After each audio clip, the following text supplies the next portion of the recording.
MSW Media.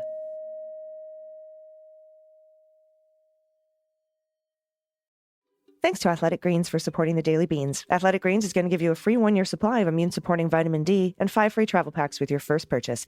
Just head to athleticgreens.com/dailybeans to take ownership over your health and pick up the ultimate daily nutritional insurance. News with swearing. Daily Beans, Daily Beans.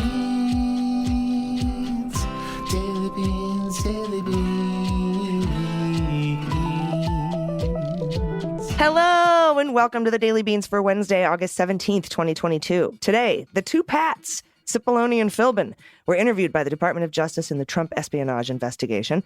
Reps Maloney and Thompson send another letter to the DHS Inspector General Cuffari, who is now stonewalling congressional oversight. Biden signs the Build Back Better plan into law. And the Department of Justice drops another filing on the Navarro docket. I'm Allison Gill. And I'm Dana Goldberg. Hey, Dana, how's it going today? I am good, AG. How are you?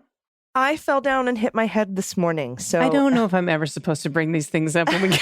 So I always pretend like I don't know, because I'm trying when you're like, how are you? And I'm like, fine, how are you going to tell the listeners about the bruise on your head? Yeah, it's pretty big. I've got a big knot. I've got a black eye. I hit my head so hard. Please, just so you listeners know, I have immediately told her to go to the doctor and she's not to fall asleep tonight without medical attention. So by the time you hear this, know that she's taken all precautions because I have yelled at her sternly.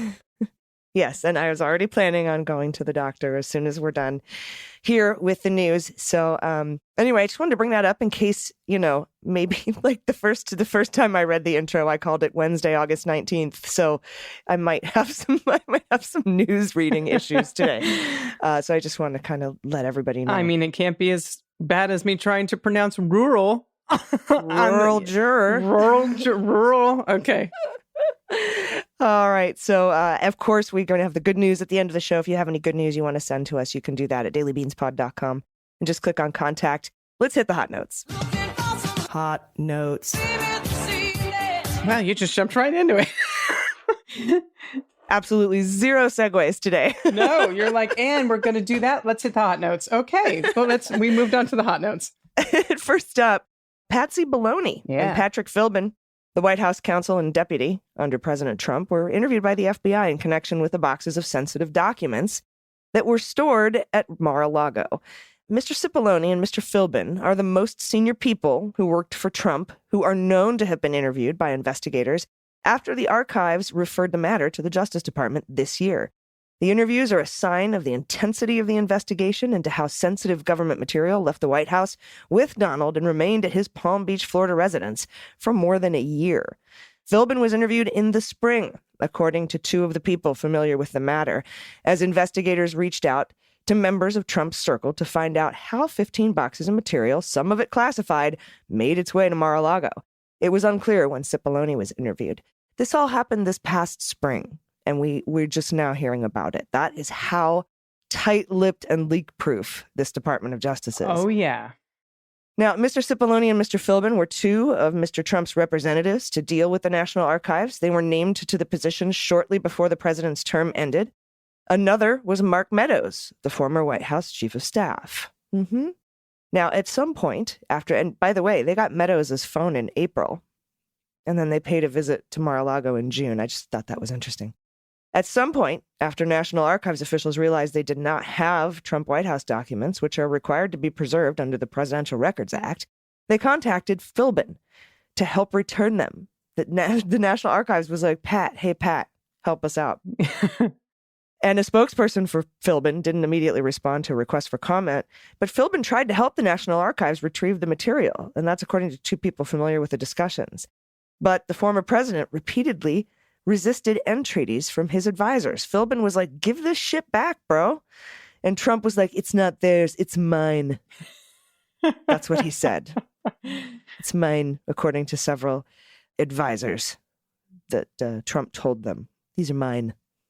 And that's kind of what we've sort of been talking about, right? Like, why does he have these? He thinks all this shit is his. And among the items in the boxes packed up from the White House residence as Trump was departing was Trump's correspondence with Kim Jong-un, as well as a letter to Trump from former President Barack Obama when Obama departed the White House. But there was also a variety of other documents that traveled to Mar-a-Lago. The former president returned 15 boxes of stuff to National Archives in January, but the Justice Department issued a subpoena in May. May, guys, for documents that it believed were still at the club. And on June 3rd, counterintelligence officials with the Justice Department's National Security Division went themselves to Mar-a-Lago to collect remaining documents with classified markings. And I've posited, I haven't seen any confirmation of this, but I think they sent the head of espionage and counterintelligence because he might be the only guy at the Justice Department with a high enough clearance to even hold these documents. Now, Evan Corcoran, a lawyer for Trump, who was said to have suggested the former president resolve the matter with the Justice Department, went through the material, which was kept in boxes in a storage area in the basement. And before that meeting, and that's according to two people familiar with the move, it's unclear if he was the only one to do so. And that, if he was looking at classified documents without having clearance, that's also a national security problem and a potential crime. Now, at that point, at least one Trump lawyer signed a statement saying material with classified markings had been returned, and that's according to four people familiar with that signed document, although it wasn't clear specifically what the statement attested to. The two lawyers on site for the meeting who worked with Trump were Corcoran and Christina Bobb. She's the one who signed the receipts that she had the copy of the warrant and the inventory list on Monday, the same day that the search warrant was executed, and then went out and said, "Release the stuff that I have." It was absolutely bananas. She signed both of those documents. I think she might have signed this one, but it could have been Corcoran. I'm not sure. Officials then used the subpoena to obtain surveillance footage of the hallway outside the storage room and saw something that alarmed them. They also received information from at least one witness who indicated that more material might remain at the residence. Philbin is among 8 people who currently or used to work for Trump who have now been contacted by the FBI since a grand jury was formed this year. Investigators also interviewed Derek Lyons, former White House staff secretary. Mr. Lyons' last day at the White House was December 18th, 2020, meaning he did not know how the last boxes were packed as Trump prepared to leave, but he had information about paper flow in the White House. And the FBI has reached out to about a half a dozen people who currently work for Donald Trump who might know what documents he may still have in his possession.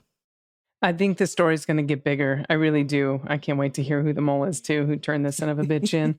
All right. President Biden on Tuesday signed a long-awaited bill meant to reduce health costs, reduce greenhouse gas emissions, and raise taxes on corporations and wealthy investors, capping more than a year of on-again, off-again negotiations and cementing his early economic legacy. This is a quote: "The bill is the biggest step forward on climate ever," Mr. Biden said, "our dear president," after drawing a standing ovation from a White House crowd filled largely with aides and allies. That's what a weird sentence. The crowd was filled largely with aides and allies. I know. They work there. And who do you think is going to, they're going to bust in the January 6th insurrectionists to watch the bill signing? It really is a weird statement. Like there's just a bunch of Republicans off the streets that were like, "I want to check this out." And they're like, "Boo." Oh, man. All right. So the bill, which Democrats named the Inflation Reduction Act, what it did is invest $370 billion with a B in spending on tax credits and low-emission forms of energy to fight climate change. It extends federal health insurance subsidies, allows the government to negotiate prescription drug prices for seniors on Medicare, and is expected to reduce the federal budget deficit by about $300 billion with a B over 10 years. Unless a Republican somehow gets in there, and then we're going to have to figure this out. Now, the legislation would increase taxes by about $300 billion, largely by imposing new levies on big corporations. The law includes a new tax on certain corporate stock repurchases and a minimum tax on large firms that use deductions and other methods to reduce their tax bills. It also bolsters funding for the Internal Revenue Service in an effort to crack down on tax evasion and collect potentially hundreds of billions of dollars that are currently owed to the government but not paid by high earners and corporations, which is why a lot of these Republicans are screaming at the top of their lungs. Now, it passed the House and the Senate earlier this month entirely along party lines, not surprising, as Democrats employed a legislative process to bypass a Republican filibuster. Now, the bill represents America's largest investment to fight climate change. It is aimed at helping the United States cut greenhouse gas emissions by an estimated 40% below 2005 levels. They're hoping to reach that by 2030. Yeah. That's huge. It's huge. And that would put the country within striking distance of Mr. Biden's goal of cutting emissions at least 50% over that time period. So this is the first time anything like this has been signed. That's going to be such a big effort to help fight the climate crisis. So we're moving in the right direction. I'm glad it's there. Yeah. And if you get a chance, seek out Joyce Vance on Twitter. And she notes a little something that happened in the video after the signing. Biden sat at that little tiny desk, he signed the bill. Then he handed the pen to Joe Manchin and stared him the fuck down for like a good 3 seconds and then shook his hand like, motherfucker. It was a sight to behold. And Joyce Vance tweeted about that moment and asked for the video. And then people were posting videos and pictures of it, as replies to that tweet. So you can go seek that out. I recommend it. It's good. It's a good watch.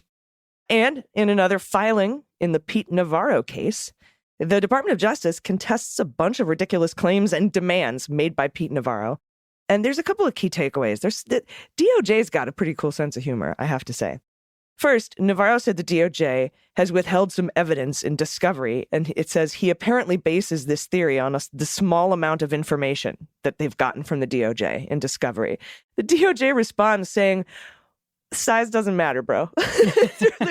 Basically, they say, quote, while the volume of discovery might be small, its volume is not a reflection of its thoroughness. We're a grower, not a shower. That's what that was. Instead, it's the motion of the ocean. No, instead, it reflects the straightforward nature of this case. The defendant received a subpoena, ignored the subpoena's document demand, refused to appear for testimony despite the admonition that he must. That's it. That's the whole fucking case. What are you expecting to get in discovery? Having received, they went on to say, all the information to which he's entitled under the rules and controlling law, the defendant's motion seeks discovery on defenses that are unavailable to him under the law, attempts to force the government to go fishing for irrelevant information in far-flung government files by erroneously expanding the prosecution team, and demands discovery on collateral and grand jury matters without making the threshold showing that he's entitled to such information. The defendant's motion should be denied. And I've been reading DOJ filings for a long time. That's funny. Trust me. That's like a little bit of shade thrown in by the DOJ. They go on to say, second, the defendant's continuing claims about his arrest are based on a misrepresentation of the facts and his posture toward the government at the time of his arrest. He didn't comply, basically. He claims that it was unprecedented and unusual that he was not permitted to self-report. That contrary to the defendant's claims, however, it's not law enforcement's normal practice to ask combative, unrepresented subjects to self-surrender. Jeez. So he's like, why didn't you just tell me why'd you come and arrest me and stuff? And they're like, it's not really our practice to ask combative, unrepresented subjects to self-surrender.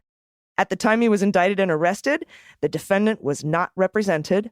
And only a few days before, when the case agents attempted to interview him and serve him with a subpoena at his residence, the defendant at first refused to open the door. And then when he did, told the agents, get the fuck out of here.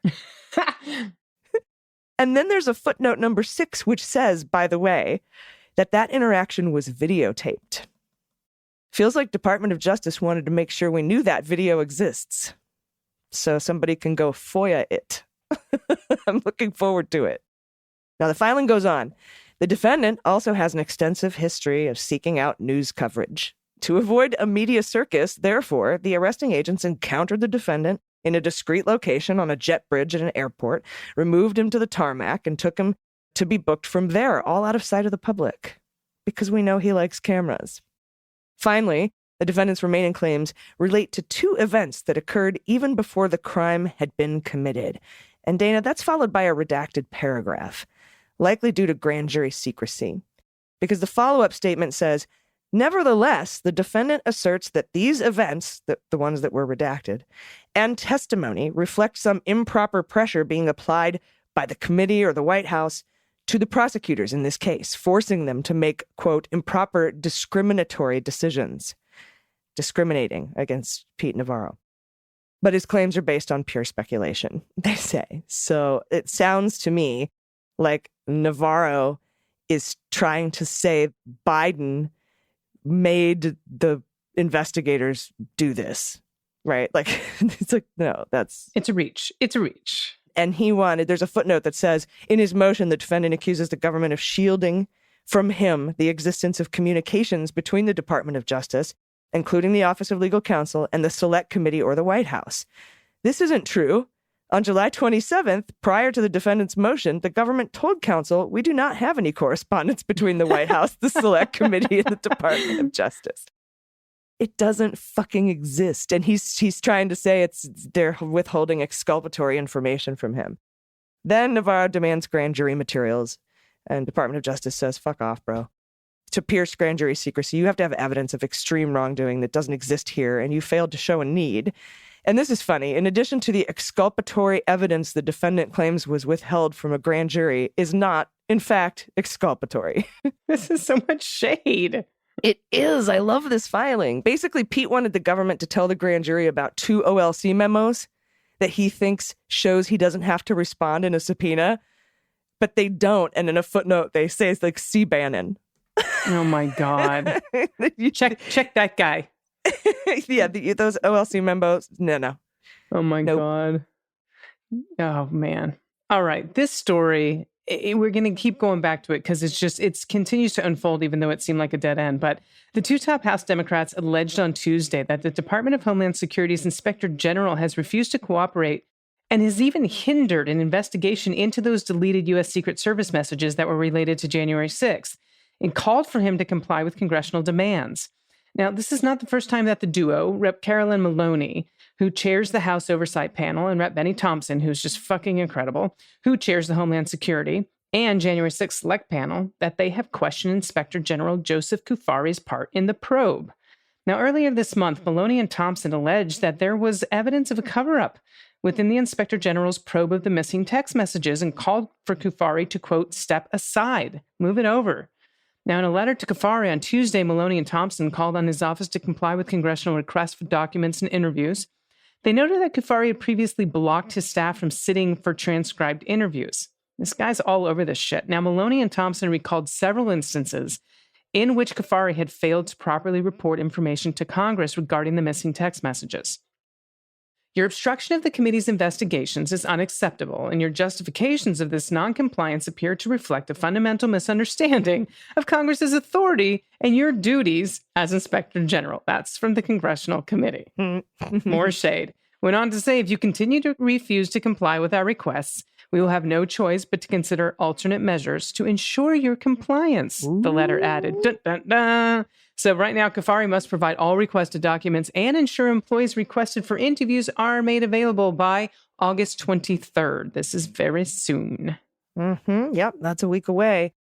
And we're about 2 weeks away from the end of August, at which point Biden will either have to extend the pause on student loan payments because it expires August 31st, write off some debt, cancel some student loan debt, or do nothing and let the thing expire and people have to start paying back their student loans. And if I had to guess, AG, if I may, just because we're getting closer to an election, and you know what? If this is what they decide to do, I'm fine with that. I would not be surprised if there's an extension or something that increases.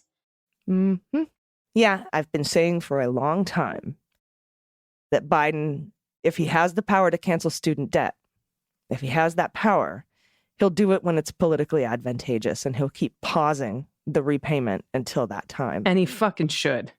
He really should, because first of all, if he just does nothing and people have to start paying back their stuff, that's not going to be good. That sucks that people vote based on that shit, but it's going to be bad if that's what happens. So my bet is it's either pushed back or he'll forgive. My beans? Give me the beans! He's going to forgive $10,000 of everyone's student loans. I wish he would do more, but I think he's stuck on this 10,000 number. But that might have been a leaked story so that he could come out and do more, and everybody will be really surprised and happy. That's true.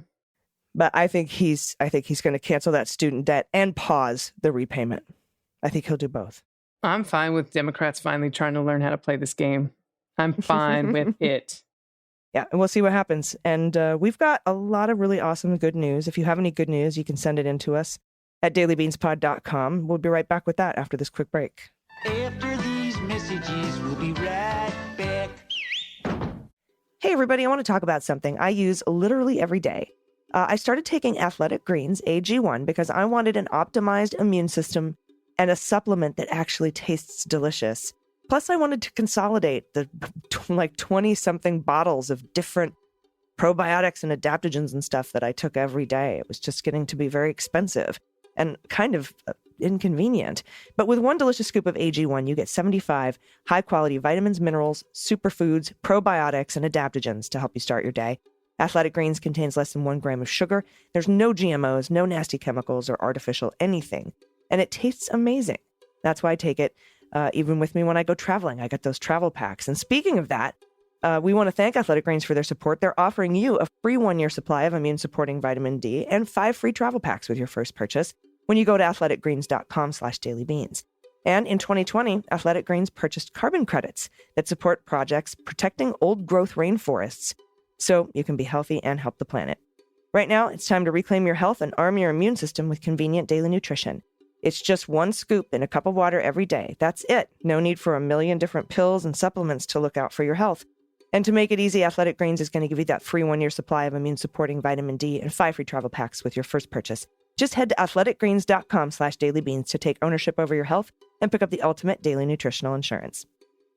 And as you know, I have had my Helix mattress for a while now. It is the best thing I've ever done for myself because now I sleep like a baby. I was sleeping on a mattress made for somebody else before, and I would toss and turn. I would wake up sore. It was awful.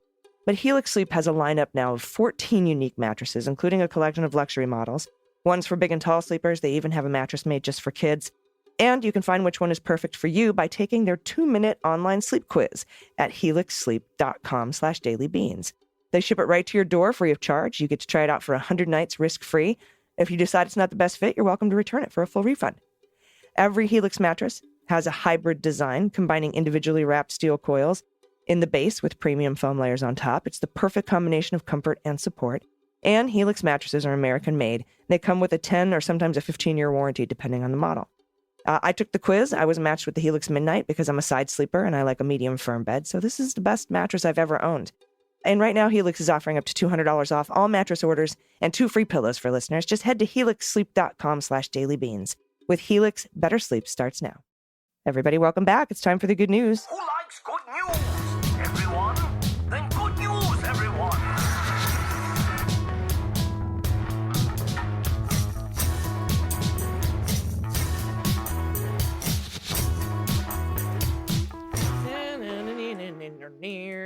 Good news, good news. And if you have any good news, confessions, corrections, pod pet photos, adoptable pets in your area, you want to give a shout out to how awesome your significant other or kid or friend is, you can do that by going to dailybeanspod.com and clicking on contact. Also, August 22nd, that's Monday, we will be live at Largo with myself, the How We Win pod host, Steve Pearson, Frangela, the Frangela duo, just absolutely wonderful ladies, the Midas Touch Boys, and Kathy Griffin. You can get your tickets at howwewinlive.com, and every single penny goes to help Democrats in the midterms, so that's awesome. First up from Deborah, pronouns she, they. Hey, sistras, so glad I found your show. Longtime dyke, first-time writer-inner. I am van life nomad traveler. I'm a van life nomad traveler, so your news is important to me.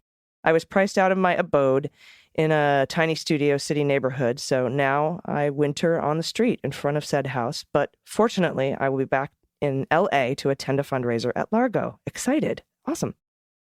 As one of the 5 lesbians who does not have an animal, Same girl, same. There will be no pet tax, except of this cat statue from Toronto and a never to be seen in the USA, an ad featuring lesbians. Also, one of me and Mary Van, good story of the Van name, but you'll have to buy me a drink to get it. So thanks, women, for the news, analysis, and swearing. See you August 22nd. Swing left. Here is my outro. Fuck yeah, vote these heartless asswipes out. Vote blue over Q. I love that they gave us a very large ceramic cat. I appreciate that. Awesome. I also love this next ad. It's cute. Oh, it's so nice to see representation. And you look awesome in your photo in Sedona. It looks like Sedona. I could be wrong, but that does look like Sedona. Yeah, that looks like Bell Rock, doesn't it? Yeah, it does a little bit. That's still Highway 89 behind her there, I think. Love it. Thank you so much. And let's see what we got here. We got Diane, pronounced she and her. I thought you might enjoy the pod pet pic of Tanner with just the tip of his little pink tongue sticking out. Here's one of 5 Maine Coons we rescued 6 years ago. Chonker hoodlums. Love what you do. Thank you, Diane. And they are cute. Should I go on to Ronnie? Yeah, go ahead. But All right. I love this blep. I It's so know. cute. All right, this is from Ronnie, pronouns she and her. Greetings, Beans Queens. You've been the thing I listen to out here in Reading, Calabama at 4 a.m. That's hilarious. At 4 a.m. and allows me to laugh, feel less alone, and gratitude for others with empathy existing before I sleep. My misheard lyric is in your intro song. I thought I heard "It's true, I swear it" for like a year before it dawned on me, only after hearing others mishears recently. But then again, I once had a bottle of body wash that said 72 uses, and I spent months and months trying to figure out what they were. 10 fingers and toes, etc., wondering if they meant cleaning house, doing laundry, washing pet, etc. In my defense, I grew up with the Lever 2000 commercials. I wish I had video of me hysterically cracking up when the bottle ran out and I realized it's that kind of uses. 72 uses. Picture of my tailspin, who was legit rescued from a meth house 10 years ago and started her life living in a purse. Her and the tiny dinosaurs, Pretty and the Jende, and Sancho, the green check. I feel like there's a lot of words here that are just really tripping me up. Conure? Yeah, I don't know. Conure? The green check Conure have kept me connected to this earth for the last few years, for sure, as AG, you're like, don't ask me, I have a head injury. Yeah, you're on your own today. Jesus Christ. Green check Conure have been kept connected to this earth for the last few years, for sure. As have you with your humor, empathy, kindness, and daily reminder that I'm not alone in this universe and we can beat these monsters. Look at the kitty. Oh, look at that second picture. And then the birds. I think we just said the exact same thing in the exact same way. Yes, we did. I think we might be rubbing off on each other. Okay. Oh, dear. Next up from Jane from Michigan, pronouns she and her. Just thought I'd send along some pictures of my burrower, Louie. The 10-pound dog keeps our other bigger dogs in line. Of course he does. Look at the baby. So sweet. Look at the smile. And then from Jeff P, pronouns he and him. So my wife and I were at a wonderful brisket joint for our 14th anniversary, and we didn't start. The fire came on, and I realized that for years I thought the line was trouble in the sewers. Trouble in the Suez. Which actually makes a weird sort of sense. When I first heard it, I was a native New Yorker, and so nice. New York City. That's funny. Totally. All right. I'm going to let your brain rest. I'm going to take on this one. Thank you. Patsy, pronouns she and her, one longtime listener and several newbies. Sometimes it's hard to find your people. We defy the odds in this little old country town down in a very red part of Texas. Beto visited our county, sometimes a country. Beto visited our county during his Senate run in 2018. It was standing room only for the 100 or so people who attended. The crowd size was a minor miracle in such a red county. Most of us did not know each other at the time. We each discovered the fledgling Scurry County Democrats group as soon after and stealthily started trying to grow our numbers. We made calls, registered voters, distributed door hangers, and block walked. We went from 10 early members to more than 30 today. Our meeting minutes are sent to more than 60 people. The hard work is paying off. The second time Beto came here was in July. Twice as many people attended the town hall in our local library. Can't stop, won't stop. We are fired up. We are more than a political group. We now consider each other friends and family. Recently, the group gained several young Democrats who are educating us on social media. We now range in age from 16 to 84, and you can find us at @ScurryDems, SCURRY. Scurry Dems on Twitter, Instagram, and the Facebook. That must have been written by the 84-year-old because they called it the Facebook. One of our exceedingly talented members has also formed a Young Democrats group, and that handle is @BigCountryYoungDems.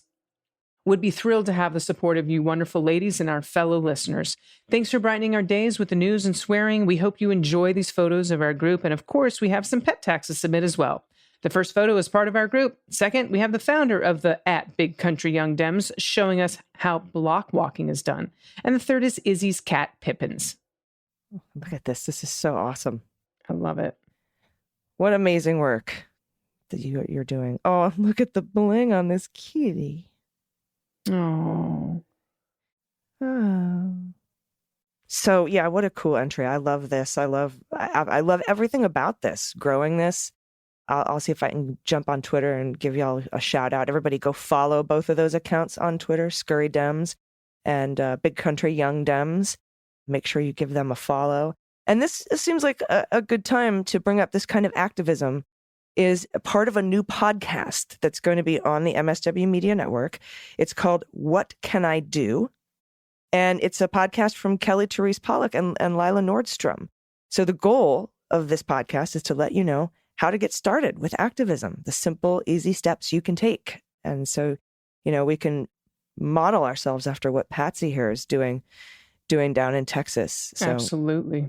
So brilliant. So great. So keep up that awesome work, and everybody follow them on Twitter and the socials and the Facebook. And do you have any final thoughts before I go to the doctor, Dana? I don't. Just go to the doctor. I love you, my dear friend. Just let me see you tomorrow. That's all I ask. Yes, I will be here tomorrow. And until then, please take care of yourselves, take care of each other, take care of the planet, take care of your mental health. Vote blue over Q. I've been AG. And I've been DG. And them's the beans. The Daily Beans is written and executive produced by Allison Gill with additional research and reporting by Dana Goldberg and Aimee Carrero. Sound design and editing is by Desiree McFarlane, with art and web design by Joelle Reeder with Moxie Design Studios. Music for The Daily Beans is written and performed by They Might Be Giants, and the show is a proud member of the MSW Media Network, a collection of creator-owned podcasts dedicated to news, politics, and justice. For more information, please visit mswmedia.com. MSW Media.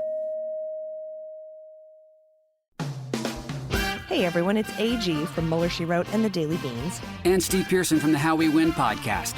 We're bringing together some of our besties for a live super pod to raise money for the How We Win Fund and elect Democrats in November.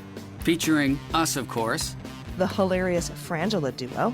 Ben and Brett Mazelis from the Midas Touch podcast. And the one and only Kathy Griffin. Join us on Monday, August 22nd at Largo in Los Angeles. Go to howwewinlive.com and get your tickets now. That's howwewinlive.com.